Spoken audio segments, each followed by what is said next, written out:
Have you ever wondered exactly what it takes to be a freelancer and what are the deepest challenges that freelancers have? Well, in today's podcast, we're talking to Adrina and she's spilling all the tea on business, entrepreneurship, and exactly where can we find these freelancers at. Check it out. And hold up, you better press that subscribe button.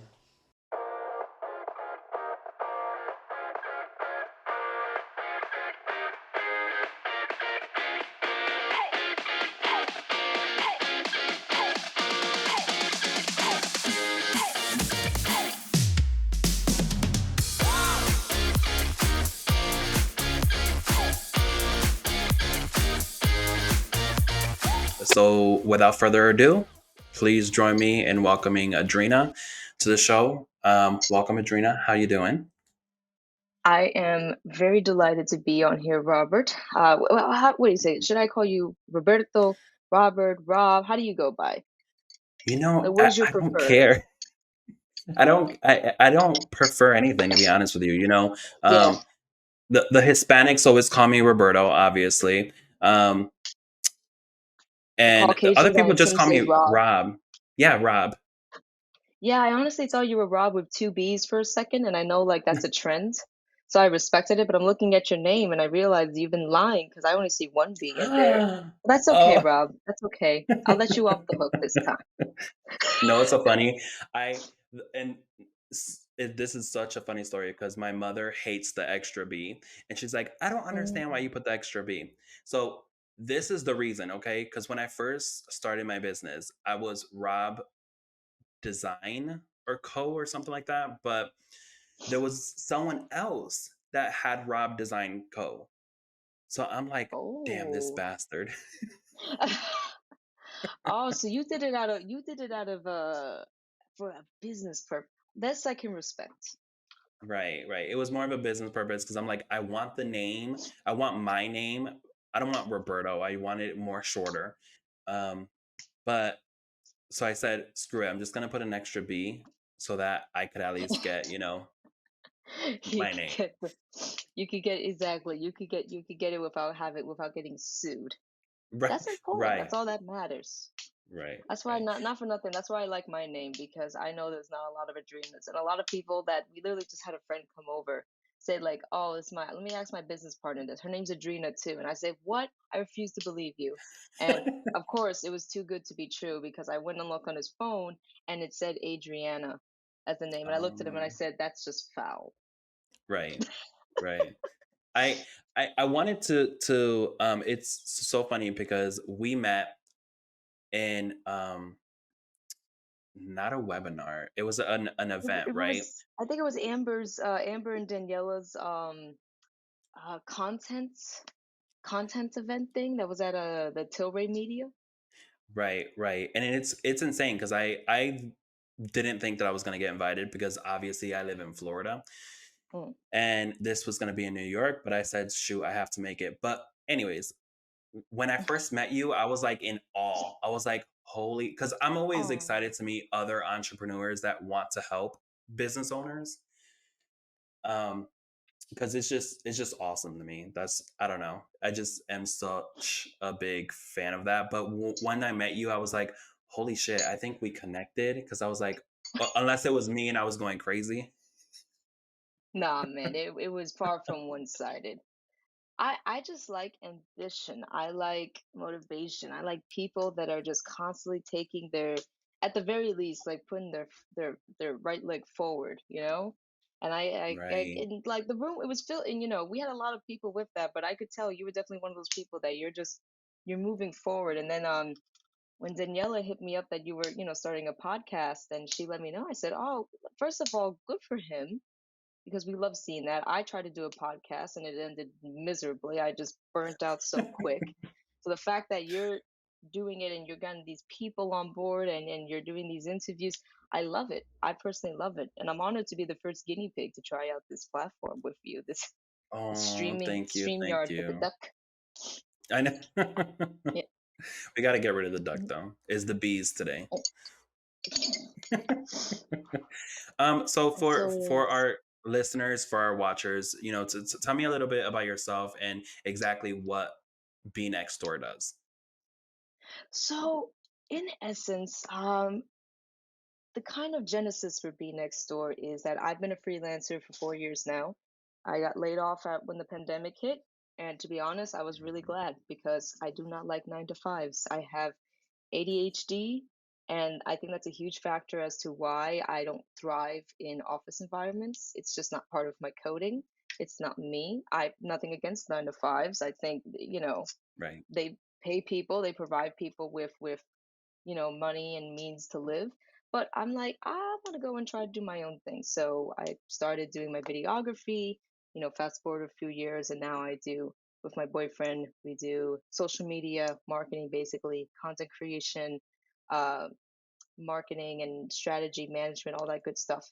But in all that time, I quickly realized the only way I was getting, what do you call it?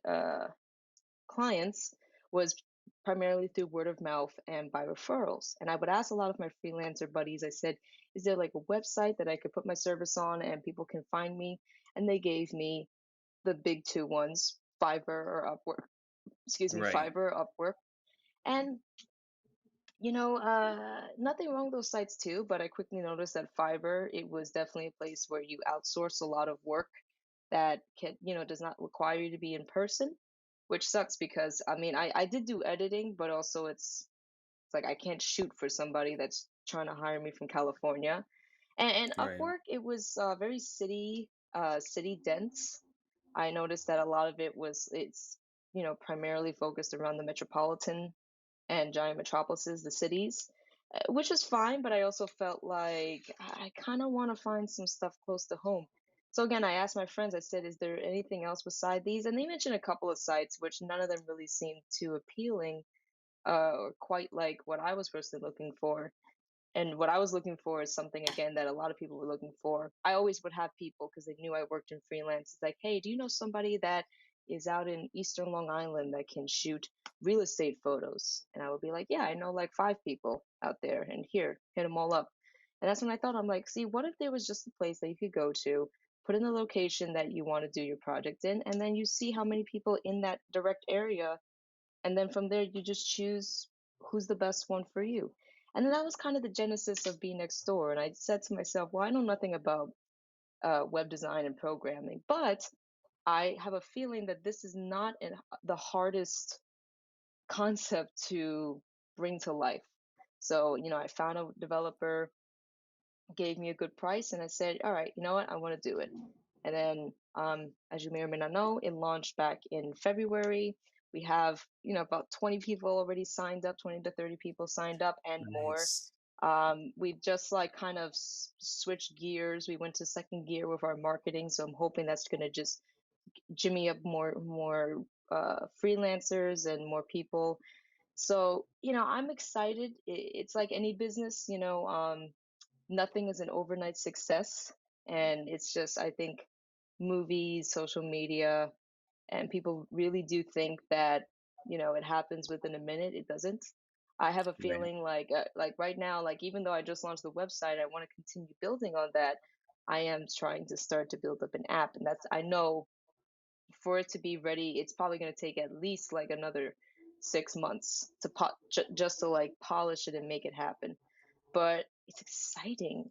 It's very exciting because it's the potential. You don't quite know where the potential is going to go, but it's just going to go up. So for me personally, I do have plans and visions on what I want Be Next Door to grow into. I definitely want it to be this very uh, essential thing for towns, small communities, suburbs, neighborhoods outside of big cities, where people can utilize the resources right there in their neighborhoods. Because in a lot of I think in a lot of communities across the U.S., you have that at your disposal. It's just that I don't know if it's just we become disconnected as a society or not, but they're there. People don't know they're there. And I'm hoping that this is going to bring that awareness and make people realize I don't need to move to a giant city and pay double what I would in rent just to start my freelancing. I could do it in the comforts of this beautiful neighborhood where I know the people, where they'll hire me to do work,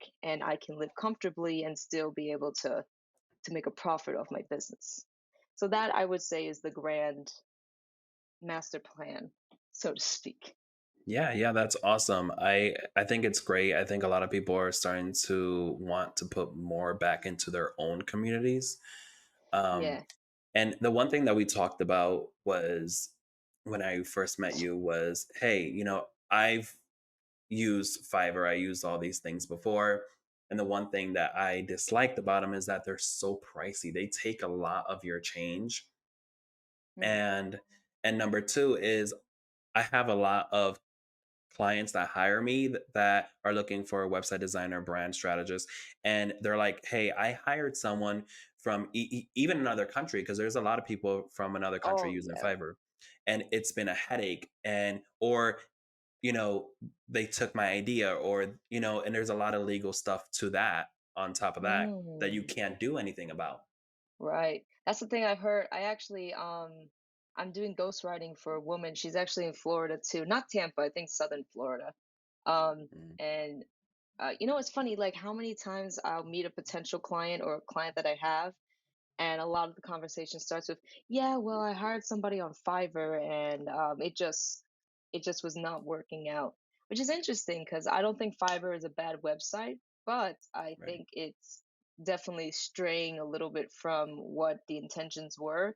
You are hiring a freelancer, but it's, again, if you want to, if you want to hire the cheap freelancer, quote unquote, now you have to deal kind of with the banes of, because a lot of those Of the freelancers, not for nothing, they're international. They're from a lot of countries across our borders, and it's like now you're gonna have to deal with the bane. Like, for example, I used Fiverr once for something many moons ago, and it was a little bit of a pain because this person was in Indonesia. So when I was awake, he would still be asleep, and I would have to wait on his messages, and then he'd get back to me, and I was already asleep or just not able to yeah. respond, and a little bit of a mess. Again, I think this is why, like, some people, and I don't want to say old fashioned, but they would prefer to hire somebody that at least is 10 minutes or 20 minutes away from them, and be able to communicate seamlessly that way, unless you're a bad texter like I It's so funny because the clients that I get around me, it's like exciting. I'm like, oh, we can actually go meet up at a coffee shop and hang out and talk, exactly. In right? So I I think do that's the I'm best. I do appreciate the in-person face-to-face. I'm a very, like, Freudiism psychological person. I'm always psychoanalyzing people. So to meet somebody in person and study, like, be able to talk to them, study their behavioral patterns, you just get a better understanding of what kind of a person this is, and do I even want to be doing business with this person as a freelancer, if I'm not, the vibes aren't there. That's something very important that I've learned recently, and I've told my boyfriend. I said we are at the point that we can actually start telling people, thank you, but I don't think I will be quite the fit for you. Right, Just right. because I don't know if you've ever met a client that you talk to and something just wasn't right in your gut. Like, even though, like, maybe it was a client that could bring in a lot of money, your gut was saying, do not work with this person. It's going to be end bad. Have you ever had that before? 100%. And your intuition, you always got to listen to that. And it's so funny. It's like that gut feeling that you had, yet you still decided to work with them. It ended up Mm-hmm. being your gut feeling. Ex- I truly believe that all humans are born with a sixth sense, and that gut feeling is our intuition. It's like our, not to sound like a spiritual here, but I do believe it's like some kind of outer forces or energies trying to warn you against a malice that's forthcoming. I know there was a client that a few years ago, upon sitting down, I just knew something wasn't right with this person. The vibes were not there, and in my gut feeling, I was like, wow, I kind of don't like this human being. But I ended up doing a deal with him anyway, and it was one of the most awful clients I've ever had. Just someone who was not into it. They just didn't care. It was a mess. It was an absolute mess, and that was the last time that I've had other clients, like potential clients, like seek me out, and if I've talked to them and I get that same gut feeling, I'm like, not again. Nope. We are exiting the chat right now because I don't want to deal with the headache. That money, I'm at a point where it's not worth the money to me to deal with somebody that's going to cause me such internal agony, you know. um you have clients that, sometimes they're a bit persnickety, but if they're good people, it kind of balances out. But if you have a client that, they're not the best person in general, and on top of that they are very like over the top and detailed and stuff, um yeah, just exit out of that. Because I always tell like new freelancers that ask me like, oh, when it comes to money, I tell them right away. I said, money is like weeds. Actually, this is something my mentor told me that I now tell everybody. Money is like weeds. Even if you chop it down to the bare root, it's gonna come back again. It's just this Mm, ever fluctuating kind of thing. So don't be afraid to say no to some clients that you as a human being are not vibing with, because uh, again, that is some deep, like, primal intuition that you're having, and if it's telling you no, listen to it. The money, as easy as it was for you to find one client, you can find another one. Do not be afraid. Do not think, oh, but I need the money. right. Money, I 100%. again, they print more and more of it every day, but there's only one of you. So that's why I always tell people, I'm like, protect the one thing that cannot be replaced, which is you, basically.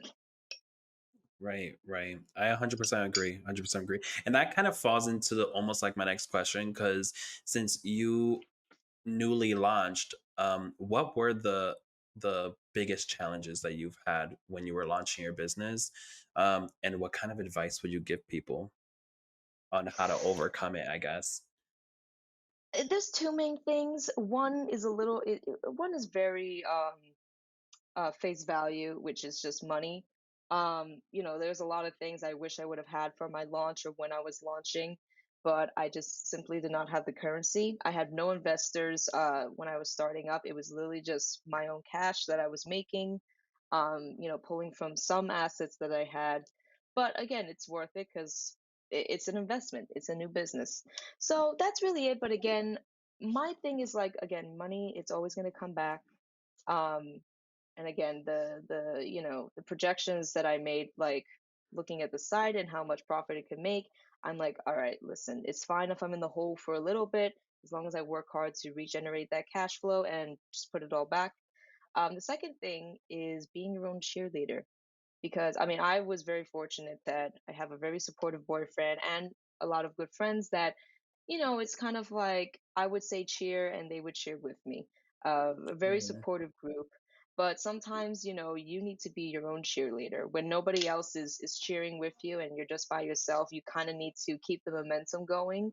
Because, I mean, it's easy, like, you think of companies like Amazon and Apple, that they're these big brands, and like, I'm not saying everybody likes them, but they do have a big hype around them, to the point that you don't even need to, like, start a cheer. Like, they probably definitely don't need their cheerleaders as often as they did. But you look at them when they first started and they were barely known. Nobody knew, like, what the fuck is an Apple, you know? Yeah. What is an Amazon? Again, they went through those periods before they finally broke through. And that's kind of like, people need to recognize that too. It's like, no one's going to really be cheering you on until you've made a significant impact. And there might be times when, yes, you'll have the support, but at the end of the day, as the founder, the CEO, the owner, whatever, you need to be the first person cheering everything on, and you need to continue bring that spirit to your team, to other people, and stuff like that. It can be exhausting, especially I'm a pretty introverted, so it's like, after my launch or after big events, I kind of go into a little hiatus. I'll like go underground to Yeah. recharge. It's like Godzilla, like where after the atomic breath, like I have to regenerate. I need 5 minutes to regenerate before I let the next big one out. But it is exciting because again, it's like I truly believe in the potential in what I'm doing. So for me, it is easy to cheer it on because, I'm not scamming people. I'm not creating a faulty product. I'm creating something legitimate that I truly believe is going to help people. So, again, I think if you truly believe in what you're doing and you have faith in yourself, and you know that your work is going to go towards something, it's not that hard to be your own cheerleader in that sense. And especially if you have a good, healthy support group around you, it definitely helps to make it easier. But again, just believe in yourself, believe in your product, and you'll see how easy everything falls into place after that. Great advice, great advice. I sometimes even now I've opened my business in 2020, and even now I have to like remind myself to celebrate the good wins, because I Right. would have a list of like 10 things that I want to do today, but I only get up to like 4 things and I'm so angry at myself. But then I'm like, wait a minute, but hold up. I did these 4 things. You I'm did. proud of myself.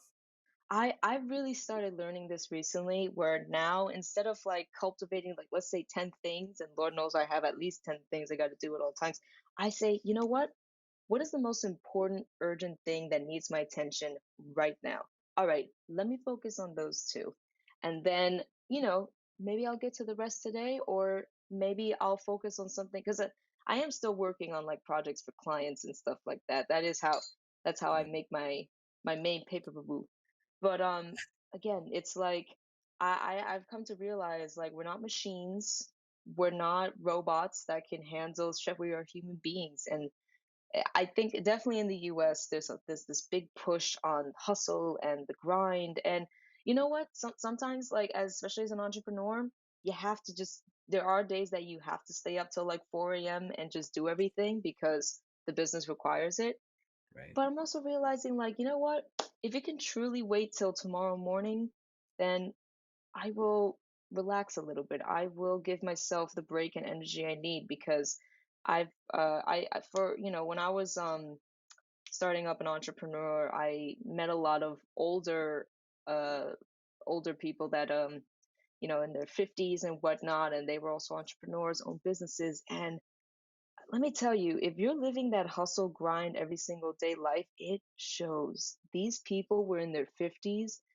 It looked they could have easily been in their 60s by how just tired and they looked. And I don't know, as a young person, I'm putting in perspectives like I want to do the hustle, I want to do the grind, of course, but it's like at the sacrifice of my utter humanity. I don't know, and that's a personal choice on my end, choosing to prioritize myself because also it's like these people are still going but they're not at 100% like they were probably when they were in their 30s and younger.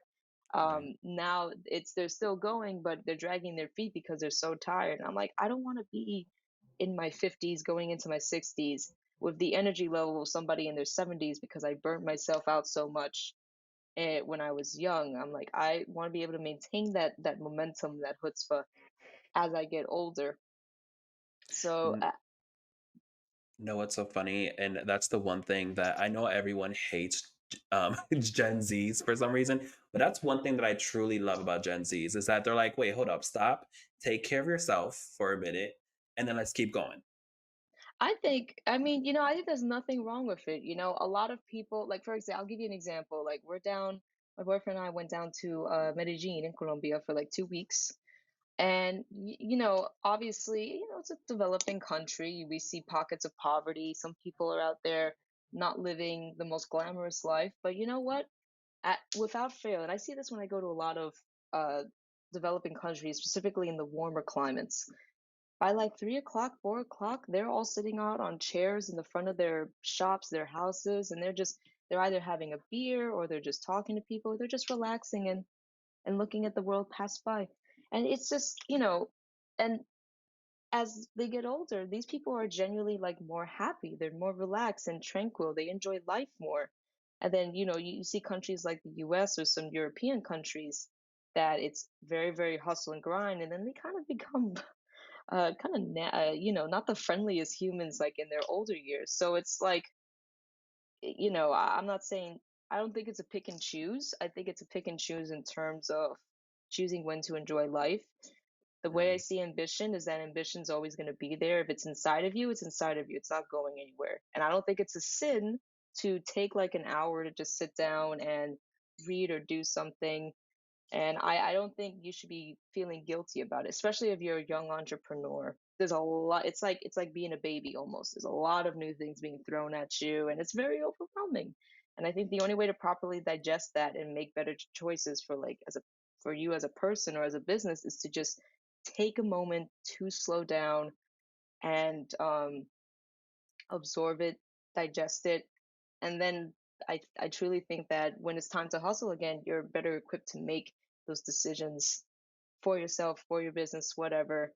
Because again, we're not robots. We need that zen time to just like refocus and collect ourselves, or else, yeah, you're gonna face massive burnout, Right. and end up you can end up in a hospital or worse. That's insane. Do you feel like cuz when I went to Long Island, that was the first time that I actually went to Long Island. I've always been in the cities. Do you feel like Long Island has that busy Uh city feel now? it a little bit. It's like a yes and no, and I think it's definitely based on location. So you have Nassau County, which is right next to Queens, the borough of Queens. Nassau County is a lot more densely populated because, not for nothing, a train ride into the city is less than an hour. If you're going by car, if there's not horrendous traffic, which there normally is, you're probably in the city within 40 minutes. So very densely populated, a lot of businesses that, and not for nothing, but the populace of the city kind of spills into Nassau County because you have people either working in the city, have jobs or businesses in the city, and they choose to live on Long Island because it's Right. cheaper.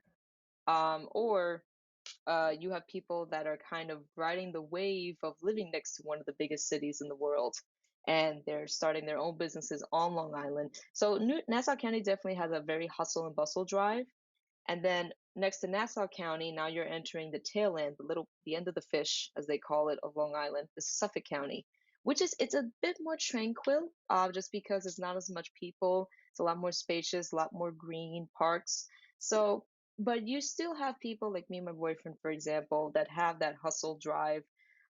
Definitely, if you are an entrepreneur, you could feel it. You definitely could feel it. And I just think it's more or less just stemming from the American culture. Again, that American grind and hustle culture, um, that people kind of experience that. But you also have a lot of people that are happily just doing their office job, their 9 to 5s, and then when they check out, they go to a brewery, they go to a restaurant or something like that. Not saying that we don't, but you definitely have people that are waking up early, getting right to work, working until like nighttime, and then clocking out kind of thing. I think it's just a little bit part of the American culture in that sense. Uh, Yeah. but Long Island definitely has, like I said, it's a bit, it's like, it's fairly mixed just because, and I do think a lot of it comes from the fact that we live in close proximity to one of the most bustling cities in the country, never mind the world. Uh, you get that spillover kind of thing. But I kind of like it. It's good for an entrepreneurial mindset for sure. Right. I don't know if it was because I was naive, because every single time someone shows me Long Island, it looks very suburbs.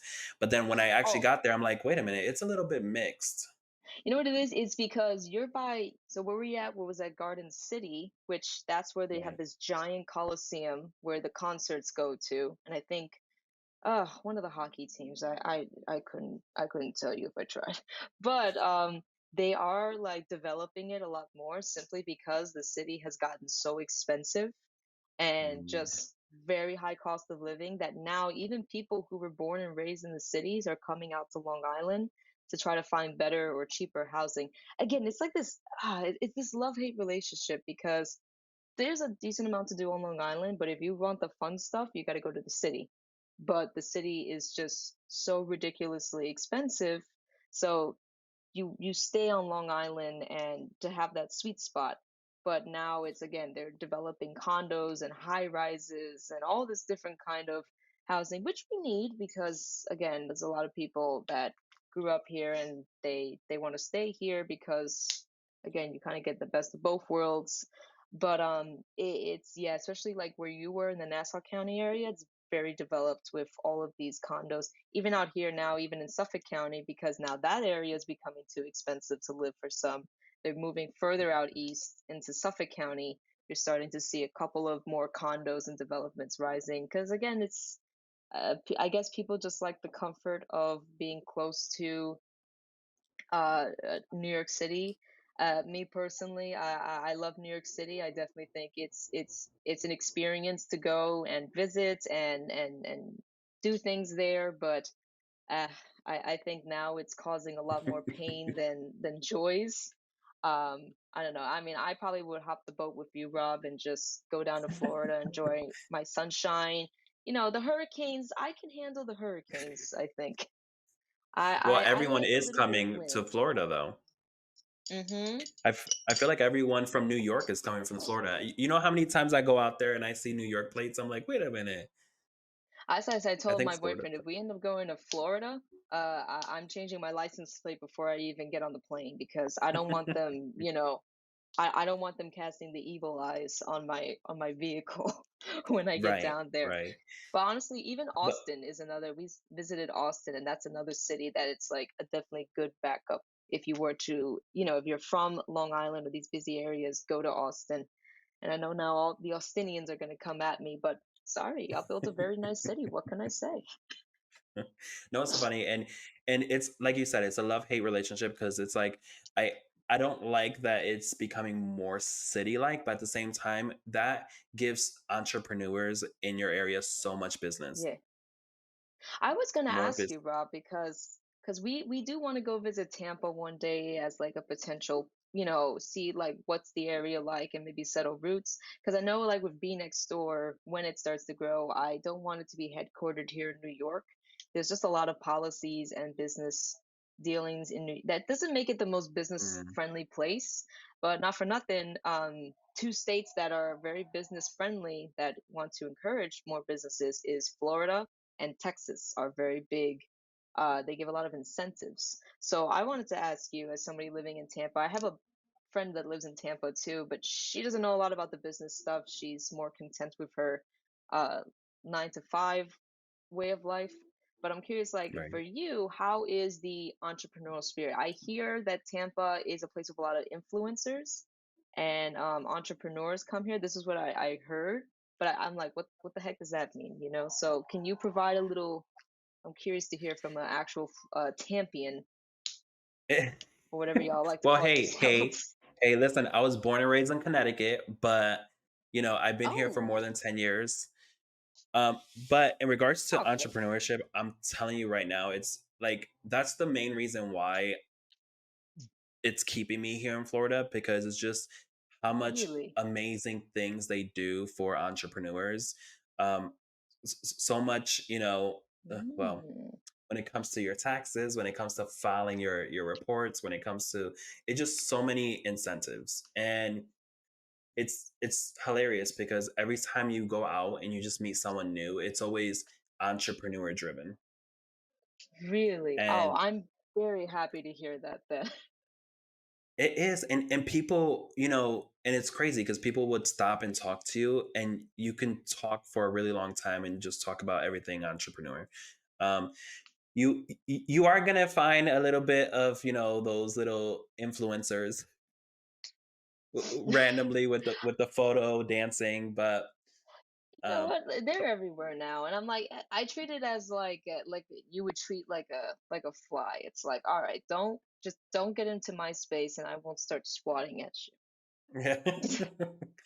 But it's crazy insane. They have so many benefits, and Florida is one of the. It's crazy because my husband is an acupuncturist, and Mm. Florida out of what happened? I was like, I um, like an acupuncturist. yeah, he's an acupuncturist, and there's only like two states in the whole United States that has so much leeway. And because there's a lot of people that don't really think acupuncturist is a real doctor, um, and there's so many hoops to go over. But Florida is the one Mm. that's like, we're by your side. We got you. We understand that Oh. you're entrepreneur. Yeah, yeah, and they really look out for entrepreneurs, and that's what I like. So Um, you just want to put Tampa back on the list because for a while, Austin seemed a little bit more like of the place, but like now it sounds like Tampa might provide a better friendly environment for like my businesses in general and stuff. And again, it's that weather. It's that gorgeous, gorgeous weather that is like the cherry on top of everything. I'm Yeah, but very anemic. Yeah. Mhm. mm, I was gonna say I'm very anemic, so this whole over like I need the sun on my skin to feel warm. Otherwise, it's just hard for my body to like kind of, or I should say, it just takes a longer time for my body to generate heat, which is very, very stubborn when you have all of these overcasts that we're blessed with in New York or in the northeastern side, and then you have states like Texas and Florida where you know what, it rains and it pours, and then afterwards the sun comes back out. So I'm like, well, I can't complain about that. I mean, I think my cousin lives in Texas. I don't know exactly where, but she loves it. She completely loves it. Um, and I think one of the biggest reasons is I don't want to get too much political, but is that it's a nice mixture of of people that believe different things, and Tampa is pretty liberal in that way. Um, Hmm. I don't know. They're very supportive to me. Good. As you know what, it's the modern age. I think at that point, it's like if and not for nothing, I think that's why Tampa's having such their economy is just growing exponentially, is because they've become open, they've become more friendly. And I think the native Floridians, I hear, of course, naturally they're pissed because their cost of living has risen. But the way I see it is that it looks like the city is doing a good job reinvesting a lot of the money that they're making from all this like new wave back into the infrastructure and the developments of their communities, which is that's what I like to see. Because Right, it's like, all right, we're gonna get all these people, we're gonna try to make it better for everybody coming in here and just make it more tolerable. I hope it lasts, is all I'll say, because you do have some cities that when they see that growth in infrastructure they kind of take the money and it's like where did it go, where did it go? That's another reason right, why I'm personally looking to move out of New York, because I'm seeing these tax dollars, the infrastructure is not holding up. Granted, I don't think it was ever they ever imagined it would have to manage this many people, but still it's like, let's try to find a way to make it better. And there's like the public sectors, their budgets are being slashed, and I'm just not liking the way that they're choosing to spend our money basically on that it doesn't benefit like all the people living there. And I'm just like, oh no, I can't have that. If you're gonna at least like put it towards one group, do it towards a group, the majority, the everyday hard working class folk, that right. need those services, that need those things. So, but I digress. I know. You see how I just go into a rabbit hole too? I just be talking about all types of it's stuff too. it's part of the human way, Rob. It's part of the human way. I've kind of realized that's no, really, like that's what makes us human. That's the sign of a good, healthy conversation, that you can just slide into conversation like side little tangents and keep up the conversation on that end too. But we are getting a little bit sidetracked, I feel. I know. But the thing is that even with all this growth, and no matter what, I mean, it's still a win for entrepreneurs, It is. no matter And where you there's are. something like I tell people this too, like, what are other factors that help me make Be Next Door? And it was after COVID when companies were just laying off people, and they were a lot of people, they were all stuck indoors. We relied heavily, heavily on the internet. And I think that's when people, I mean, I knew beforehand just because again, I studied it. I was aware with like what the internet, the power of the internet, but now it was like everybody understood the power that the internet has in terms of getting jobs, connecting with people. A lot, I think like it was a record high number of LLCs that were started between 2021 and 2022. And again, this was people, and I definitely joined the boat on that one as well. People getting fired from their jobs or let go because of COVID, realizing like, corporate life, maybe it's not for me. And now they see that there's more potential, or there's just other opportunities, that you don't have to go down that traditional route. So I Right, think unknowingly it did start a mini revolution that, like Gen Z, for example, a lot of those kids, many of them are not going into typical corporate work. They're starting some kind of a online business or entrepreneurial journey, and they're continuing it after high school, either Smart. foregoing college completely or just studying it while they're in college, or continuing while they're in college and doing their studies, which I personally love to see. That I think it definitely makes us more dependent as citizens, oh sorry, independent as citizens, that we're creating our own sources of income and we're able to do it from the comforts of our own homes and stuff like that. Just and that's another reason I wanted to get with Be Next Door, because a lot of people were, either creating their own jobs that they needed freelancers for, ideally a freelancer probably in their own neighborhood, or they were somebody that wanted to be a freelancer in whatever area that they're looking at, and now was the opportunity they had to do that. Like what I plan to do with Be Next Door, I want to put all the stuff that I wish I had had when I started freelancing into a single platform. So if you're somebody that you're on the fence with freelancing, or you've already started and you just want more information, you want more resources and tools, it's like boom, you just go here, look around, pick and choose what is it that you need, and now you have the basic, not the basic, but you have like a good starter kit that you can build off of and hopefully continue with your business and your freelancing journeys, so to speak. But again, it was like COVID, man. It definitely changed a lot of things. Some for bad, some for good, as Right. anything in life, I feel. But yeah, freaking COVID. I'm one of those people that when COVID happened, I actually was kind of like leaping in the air and having a great time, which sucks because I know there were people that were genuinely struggling and not having it too well. I did get COVID too, so that was the only time that I was just like, "Oh, Well, screw you, COVID." But right. yeah, I couldn't eat for a week, and I questioned my existence as a human being. Like, I was like, I remember I just made an omelet, and I just poured like the most random stuff. I was pouring like chicken, bacon, all these like spices, because I couldn't taste it. So I said, "This is the time for me to just eat something wild." I found like tuna fish that my father, I put it in there. You- I got really sick. I got really sick, but I couldn't taste anything, and it was like the weirdest experience ever. But that's yeah.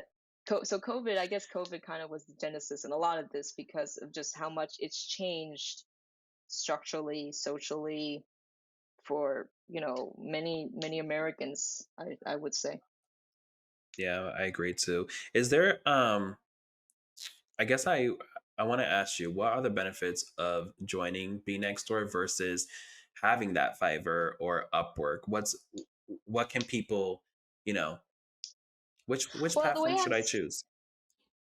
I think, definitely, I think Be Next Door is perfect, especially if you are either you're starting your freelancing career and you want to establish yourself in this area, and again you just want to expand your network, beyond the people that you would talk to on a day-to-day basis. It's like, now here's a platform that people can actually see me, I am on it, and if I'm closer to them, even better, because now I'm closer to getting that business. um Again, I think every entrepreneur, every freelancer should have it, because again, especially if you're a freelancer, like let's say you're a photographer, videographer, you're a nail tech, you are a dog trainer, you are a kind of freelancer that ideally you don't want to be traveling like 40 miles every day to go to. You kind of want somebody that's within like a 10 to 20 mile radius from your location. I also think it's very great for people who maybe, like for myself, for example, like you've established yourself in one area. Now you want to go to a new city, a new area, and either start from scratch there or establish like a maybe like a second branch or just another location. Now, again, you don't have to worry about kind of doing like, I mean, well, I would still recommend like networking, putting yourself in front of faces, but you can live with the comfort of knowing that there is this platform that people are going on and looking on. And you know what? Now I could just put myself on there with all the other freelancers, and people can start booking me there without having to do any kind of in person, face to face meetings or networking and stuff. I could just put myself and get started from that. I definitely am gonna have like I want to develop like a what do you call it, like a little thing on Be Next Door as it's slowly, because right now, simply based off of my location, a lot of the bookings are from Long Island. We're getting a couple from the city, but again, it's like slowly. I think I want to dominate the market here on Long Island first, and then slowly. My theory is that once I make it through all the 5 boroughs of New York City, it like I truly believe it's just going to kind of spread and go and do its own thing. But probably something that I am going to start developing when it starts to spread through the boroughs and other locations is kind of have like a either email or some kind of an alert or notification to let you know, like, hey, look who's new in your area. Like, it will alert people, letting them know that a new freelancer has either joined or booked, and it's like within their search radius. To kind of, also help the entrepreneur, like, let them know it's like, hi, this is the new kid. He just joined us in today, so class, be nice to him, be very friendly, kind of thing. And again, I think if you're an entrepreneur like that, like you wanna or you wanna just continue growing your presence on this website, I wouldn't advise people to choose one or the other. I mean, unless you're like if you're in a monetary feat, again, it's looking at what can each website do for you and what do you want from it. Are you somebody that like you can do a bunch of virtual stuff? Then maybe Fiverr is the one for you, and you could do as much virtual meetings and stuff as you want. But if you're a freelancer that you require in person, be at their house or be in this specific location close to where you live, then Be Next Door is definitely the one for you. And I think it is going to be a very essential part of a lot of freelancers when signing up. Again, kind of how like now freelancers they are just defaultly going to Fiverr or Upwork to start up. I think Be Next Door is actually going to be one of those platforms that will legitimately get you bookings because again, these are people in your immediate area that need your immediate business, and uh, again, it puts your face on a platform that people who may not have known you even existed now they do, and they see how close or in proximity you are, and they're like, all right, I'll book this one then. Why not? And then the ball Yeah. gets rolling from there. I love that. You're too humble. No, we're gonna forget about Fiverr. Okay, it's Be Next Door, and it is what it is. You're too humble. Listen, the way I say it is like, listen, I'm not gonna sit here and force it down your throat if it doesn't fit your business model. It's like, you know what? You make your paper, boo boo. Like, who am I? Yeah. But again, it's like I have a lot of friends that are just starting out in freelancing, and they're trying to get their people like their clients building and stuff, and I'm just like, go sign up for the B and just make a name for yourself, put yourself out there, and then you'll see like the ball gets rolling. I don't think it's going to completely put an end to the referral word of mouth, like, hey, do you know someone who? I think that's always going to exist, and again, it's like personal preference to some people. They just much rather ask people that they know personally than go on.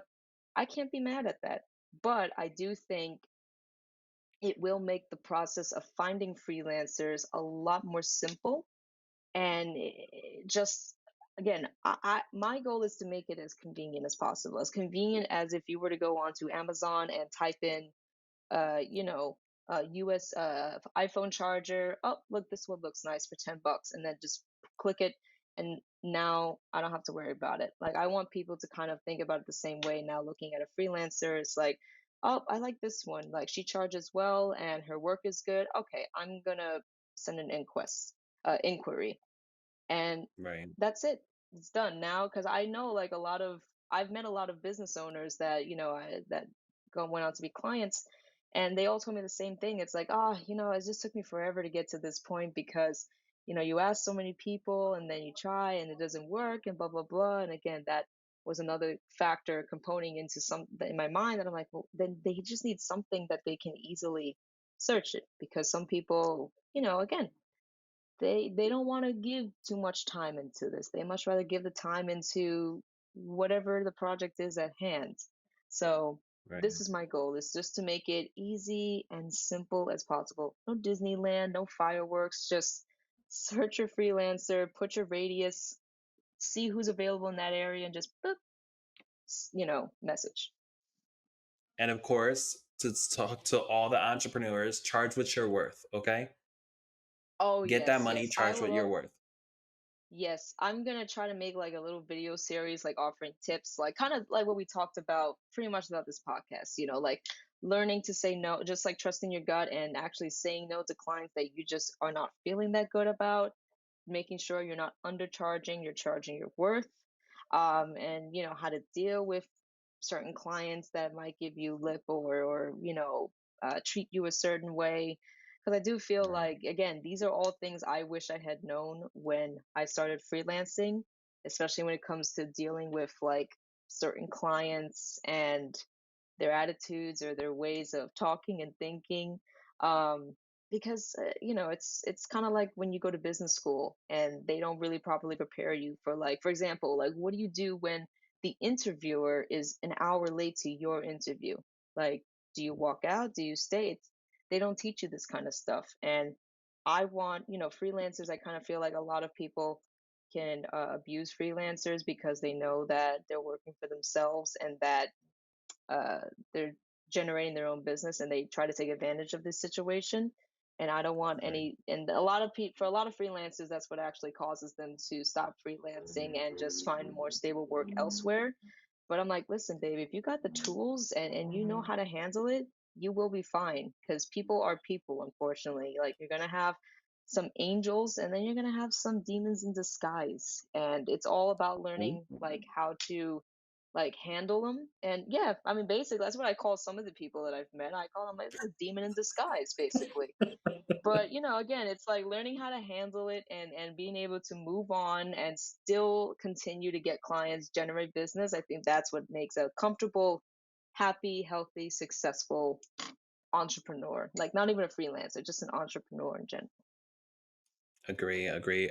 So I wanted to wrap this up and just ask you my last question, but where can people connect with you? Do you have a website, social media? So right now, my social media will probably be my main plugin. I really, well, I'm really trying so hard to like amp up on the social media, like using TikTok and YouTube and all of that. But I just think right now I'm not at the time. Like, my attention definitely needs to be on the actual business before any of that. But if you do want to give like a little, check me out. I You can check me out on B Adrina, and that's just BEEADRINA on Instagram. And I would say that's the main platform that I live on. I've been trying to do like lives like every Tuesday or Monday-ish, where I just Mm, go live and I talk about. I'm gonna try to do one next week about like um I think because I let the people vote. I'm like, I give them options, and then whatever gets the most vote, that's the topic. Because I'm like, listen, I want to actually go on and talk about like what people want to hear. I'm not gonna, and right. that's how you get more people coming on. But anyway, probably next Tuesday or Monday, I'll go over live. So you can always keep an eye out for that. But in general, that's where you see my reels, you see any of like my B updates. I do a lot of updates about B next door and stuff. It's been a bit slow because, again, I entered a bit of a burnout after the launch, and then I went to Colombia for 2 weeks. It was hard to make content, and Yeah. ooh, excuse me. And again, I was trying to focus on B next door, but I do have some spicy new stuff that I'm gonna try to push out this month, and that would Ooh. probably be the main like way of trying to find me. I would say Facebook, but I feel at this point Facebook is just one of those, like, you just accidentally end up on it. You don't go out seeking Facebook, but somehow you end up on it through Right. the whirlpool of social media. Uh, but yeah, man, unfortunately, it is one of those, like, I do want to develop a better social media presence, but again, right now, my attention and energy is just more focused towards bettering the bee and doing what I promised, and getting people and helping people and all this and that. So one day, I hope one day I could be a nice little social media queen, but that is all in due time, as I say. It's okay. Well, thank you for being on my podcast. I really appreciate it.